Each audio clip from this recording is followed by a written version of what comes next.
Welcome to another edition of ATL Prime Sports. I'm JJ Jurjevich, filling in for the one, the only TC Todd Corder, with Wayne, our fabulous producer out in Memphis, Tennessee. And you can find us at ATL Prime Sports on Twitter, Facebook, Instagram, and YouTube. You can find myself at JJ Get You One. You can find Wayne at RWY Jr. And you can find Todd TC Corder at Corder Todd. And those are our Twitter handles.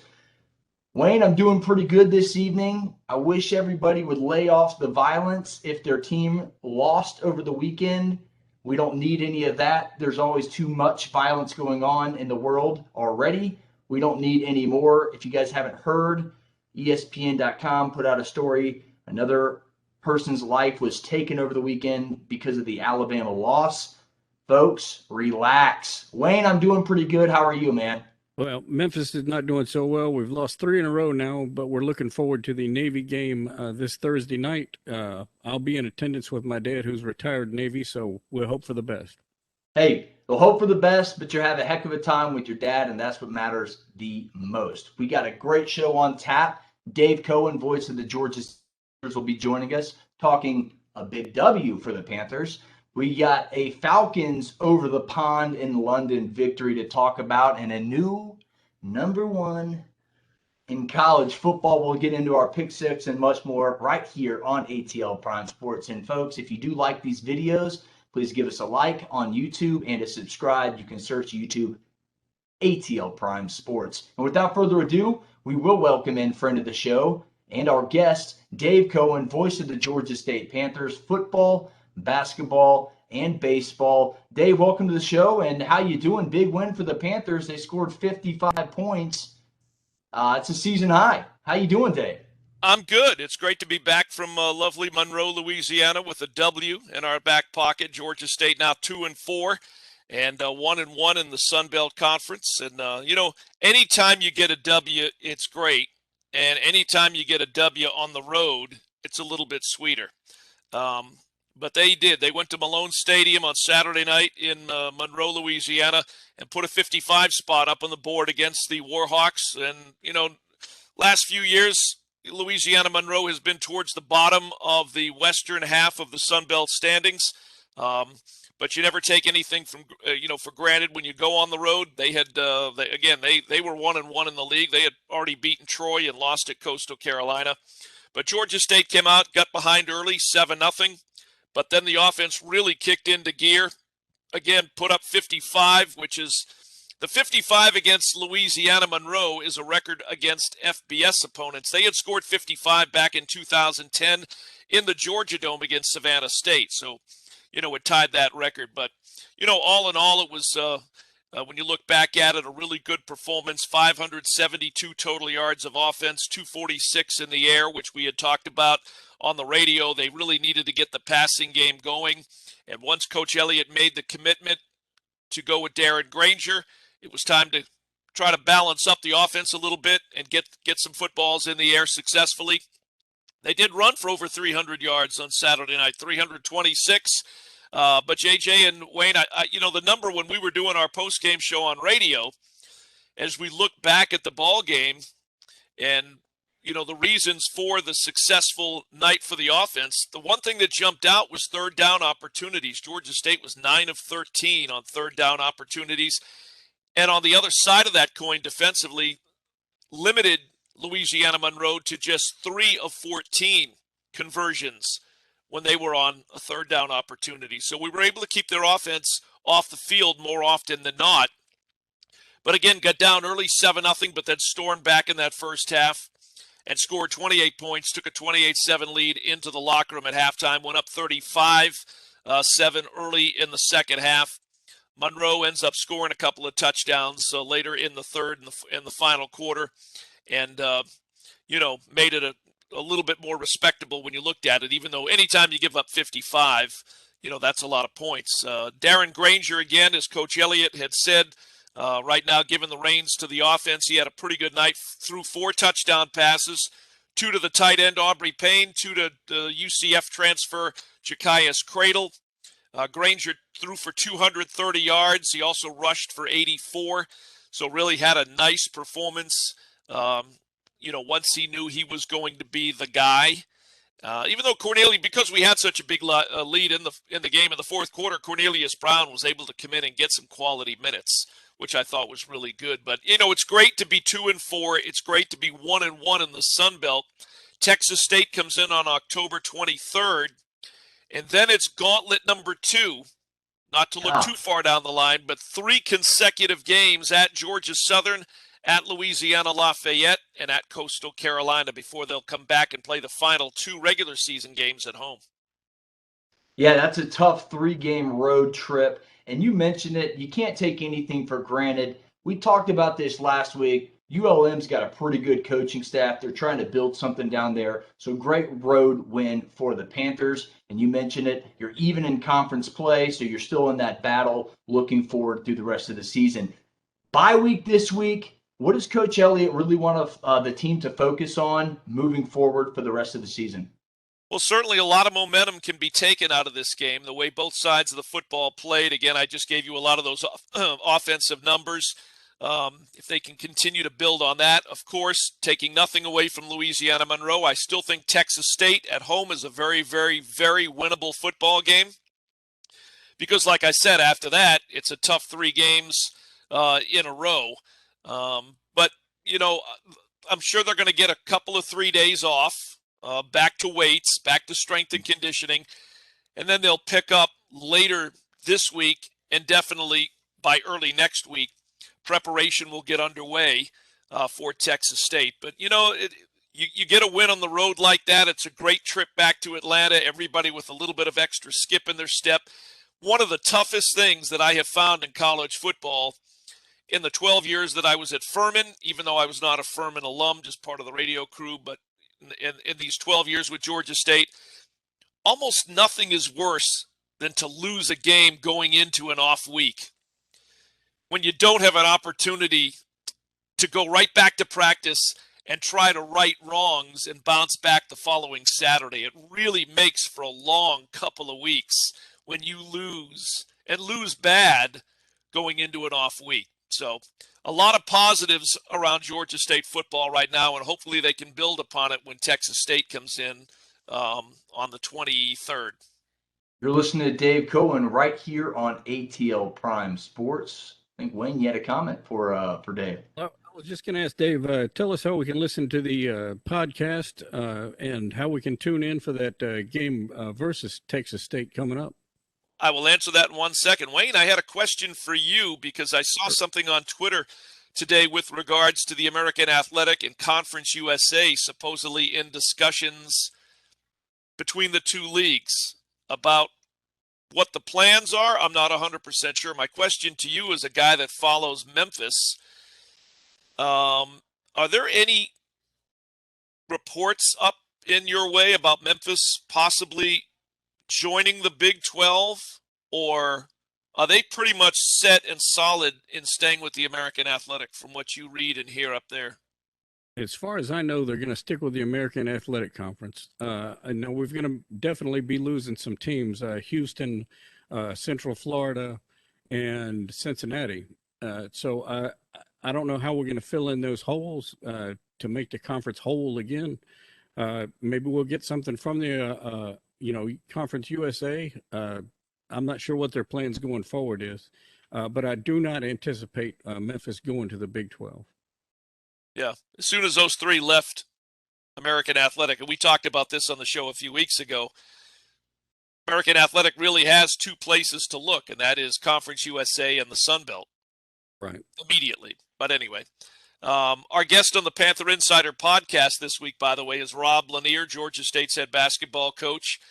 As we look forward to the start of college basketball season, believe it or not, Georgia State will open on November 9th, and they're picked very high in any of the preseason magazine polls if you put any stock into what those college basketball writers have to say. But yeah, Georgia State football will be back in action on the 23rd of this month. They'll take on Texas State. It'll be homecoming at Center Park Stadium. And as always, you'll hear us on 88.5 FM WRAS in Atlanta, our 50,000-watt flagship.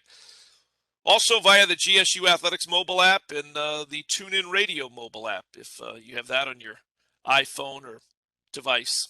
So looking forward to the week off, able to focus a little bit this week on watching Georgia State basketball, and then back into the football world soon enough.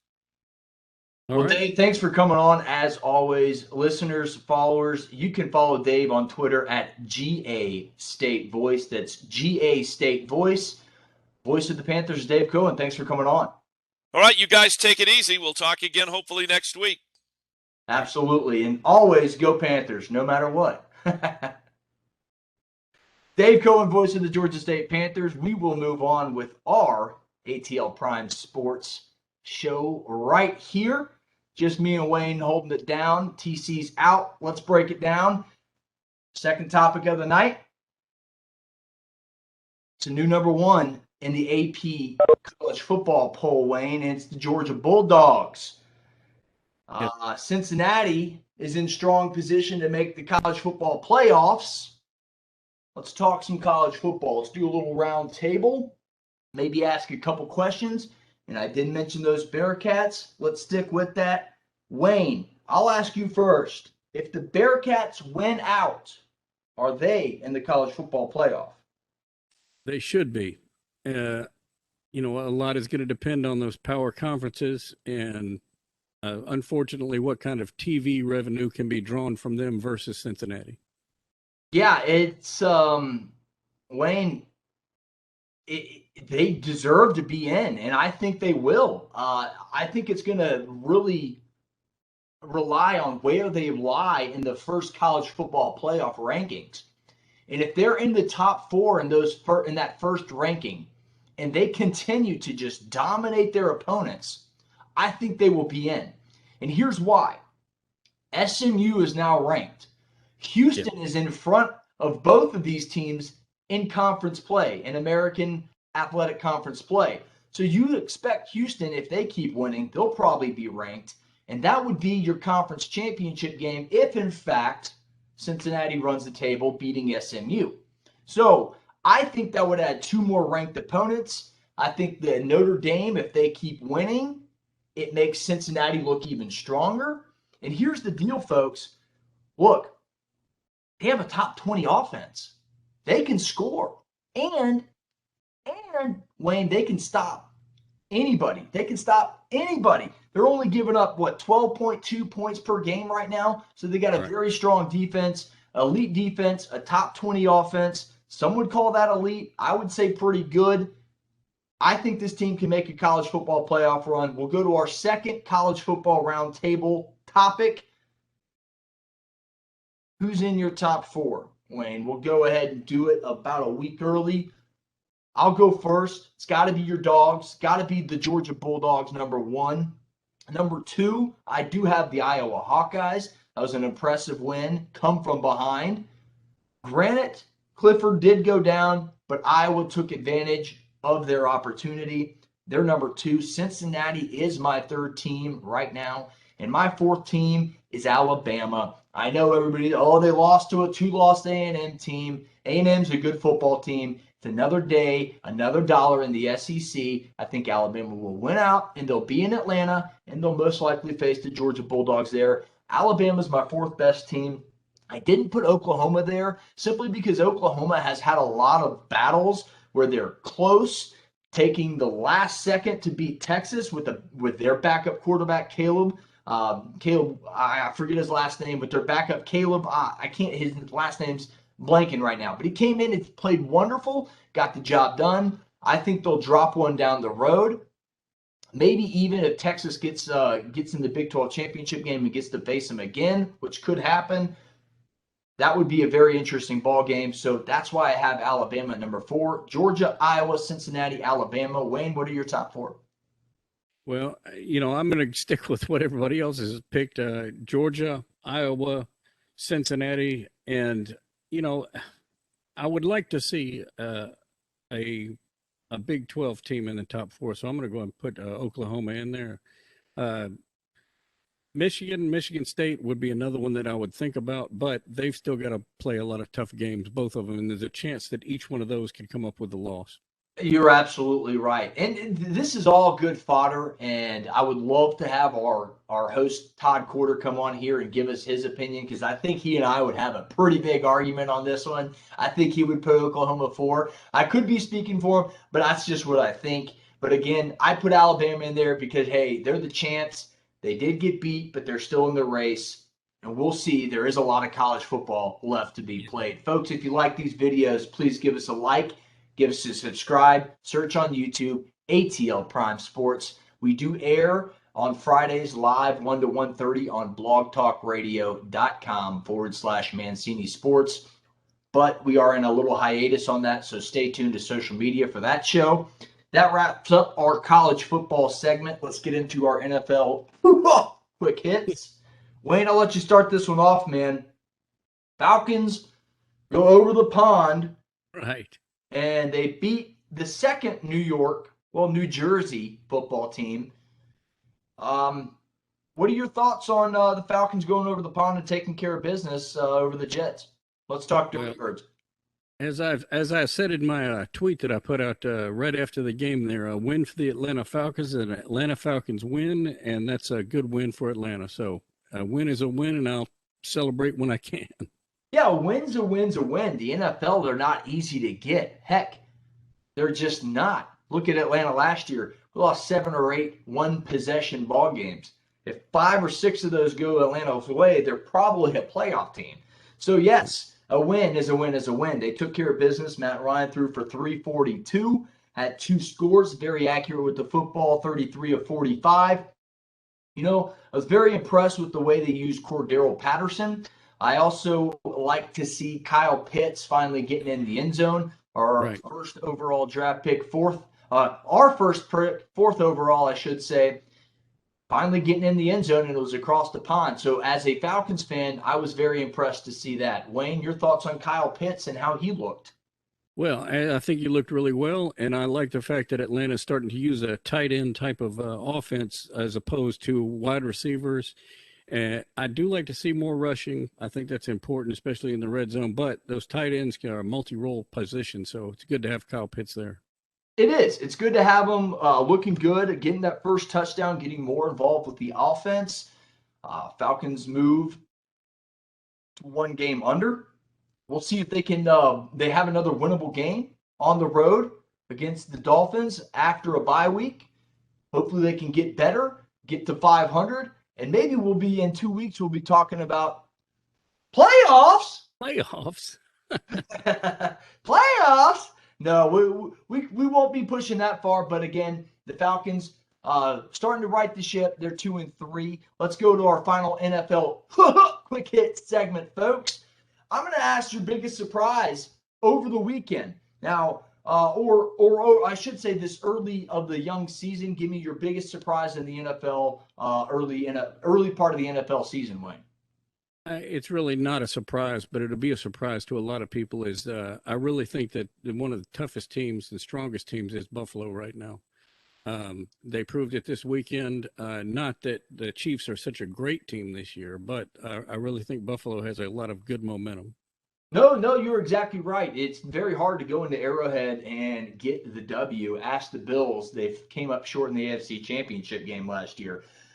Folks, again, if you like these videos, search on YouTube, ATL Prime Sports. Give us a thumbs up. Give us a like. Give us a subscribe. Look, my biggest surprise, Chiefs being 2-3 are one of them. So we're on the same boat there, Wayne. But I'm not going to let that one be the biggest one because it's the AFC West. And it's a tough division. I think they can work themselves way back into it. But I'm going to go the biggest surprise, and I got to look at my notes here, folks. The amount of missed extra points and field goals so far. Unbelievable. So over the last, just this week, from Thursday to Monday, Wayne, 13 extra points were missed. That's a lot. 12 field goals. No wonder they're going for 2. Have already been missed up until this point. Now, the 13 extra points were just over the weekend, which was the most. Actually, 12 field goals and 13 extra points were missed just over the weekend. Sorry, folks. Wanted to make sure I got that stat right.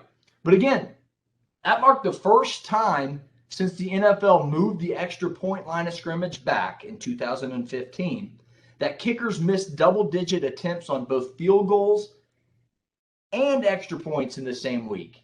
That's crazy. 12 missed field goals, 13 missed extra points, 1 week. That's the biggest surprise of the young NFL season. I'm baffled by that statement. I'm just baffled of the shanked extra points in the NFL. Just baffled by it. Wayne, any final thoughts on our NFL quick hits? No, I just when you said something about missed field goals and extra points, it kind of reminded me of Memphis this weekend. But that's over with, so we're moving forward. Yes, absolutely. We are going to move forward with our pick six. Woo! I had a weekend to forget about last week. Wayne took the cake at 4-2. Todd 3-3 at 500, and I came in the rear at 1-5. I went big and did not go home. So it's our ATL Prime Sports Pick 6, where we pick 3 NCAA football games and 3 NFL football games. We go by the spreads, Monday spreads. So ladies and gentlemen, stay with us, and we will put TC's picks right up in here. So stick for us with that. Ladies and gentlemen, the first big ball game of the weekend is number 12, Oklahoma State, 5-0, 2-0 in the Big 12. At number 25, Texas Longhorns. They're 4-2, 2-1 in the Big 12 after their loss to Oklahoma. Texas is 5-point favorites. Over under, if you're interested, is 60.5. Should be a high-scoring game, says the experts in the desert. Wayne, what say you? And then I will go. I'm taking Oklahoma in this one. I still do not. Oklahoma State.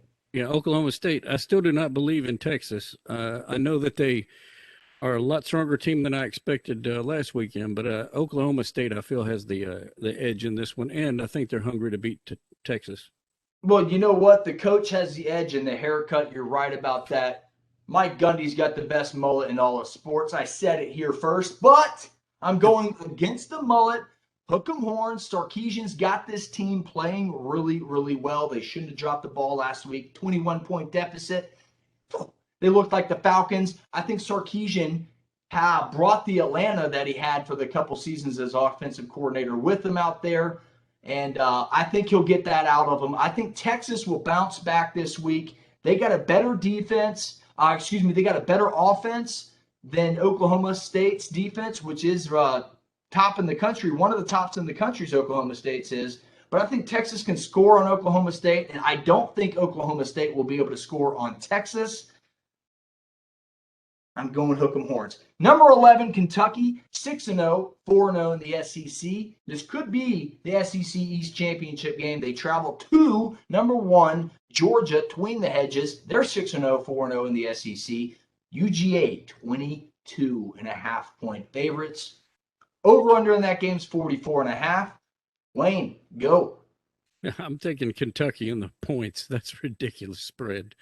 Kentucky's not that bad. I got burned last week. I'm not doing it again. Georgia covers. Kentucky has allowed Kentucky has allowed sacks on 6.1% of their dropbacks. Folks, Jordan Davis gets after the quarterback. Nakobe Dean gets after the quarterback. Wyatt, Walker, Anderson. They're going to have a heyday with this Kentucky offensive line. I don't think they'll be able to move the football against Georgia. Georgia covers. It may be like a 24-0 type cover. They could go for another shutout. Dogs cover. Number 13, Ole Miss, 4-1, even in the SEC at 1 apiece. They're traveling to Tennessee. Lane Kiffin comes back to Tennessee in this one. Tennessee's 4-2. They're 2-1 in the SEC. Mississippi's 3-point favorites. The over-under in this one is 79. So again, the experts are predicting a high-scoring shootout. Wayne, what say you? Well, I tell you, I got to go with UT Volunteers on this one. Not easy for me to wear this hat. But I really feel like, Lane Kiffin, for all the good that he's done, I still don't think that he's going to be able to top this Tennessee team. Not with that coaching staff that they've got now, and the team is really believing in themselves. Good pick. Good pick. I'm going with the Vols too. Give me Big Orange. Better defense. They can score too. They score over 41 a game. Josh Heupel's really got Hooker looking extremely great in the quarterback position. He's thrown for over 1,000 yards. Corral's thrown for over 1,000 yards. Ole Miss is averaging over 40, right at 46 a game. This should be a high-scoring shootout, but I think Tennessee's D is a little bit better, and that's the difference in the game.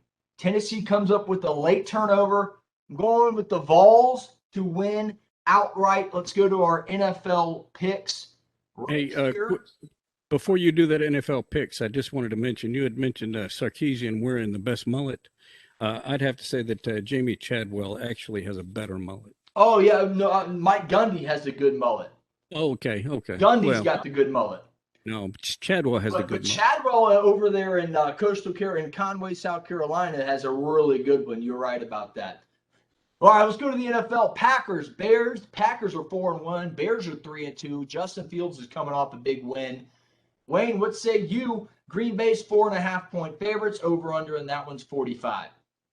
Unfortunately, I do not like Green Bay, so I'm picking the Bears on this one. Hey, look, Crosby burned me last week. I don't think he's going to leave any points on the board this week. I like to call him Crossbar Crosby. He fixes that issue. Packers cover. Bengals 3-2. This one's for you, TC. At the Lions, they're over. Cincinnati's a 3-point favorite. The over-under is 48. I'm going with the Lions. What say you, Wayne? I'm going with the other felines. I'm going to take the Bengals. It's a battle of animals here. Who's going to be fiercer? I think the Lions are due. Give me Goff. Give me Hawkinson. Give me the Lions. I want to see what their head coach does after a win, because that will be epic. Our final game of the Pick Six. Bills 4-1 at the Titans, who are 3-2. Buffalo's 5.5-point favorites. The over-under in this one's 54. I'll go real quick. I think Henry runs the ball extremely well. I think this game's extremely close. The Titans will lose by a last-second field goal by Bills kicker Tyler Bass. Sunbelt guy, Georgia Southern guy. Bills win, last-second field goal. They do not cover. Give me the Titans and the points. Yeah, well, I'm taking Bills to cover. Bills to cover. I like it. Well, there is our Pick Six. You will see TC's up here as well. That pretty much does it for our show. Any closing thoughts on tonight's show, Wayne? Absolutely not. I think, we pretty much covered everything that we need to cover. I'll be excited for this weekend's college and pro football, and basketball's right around the corner. Memphis is having their Midnight Madness tomorrow night. I won't be going there. It's not a game. It's just a big show. So, absolutely. Well, let's go, Brandon. Get you one of these. And folks, again, stay tuned to social media. We'll let you know if we have a show on Friday, yay or nay. For Wayne, I'm JJ, filling in for one, the only TC, Todd Corder. Thanks for listening to ATL Prime Sports. We'll see you next time, folks.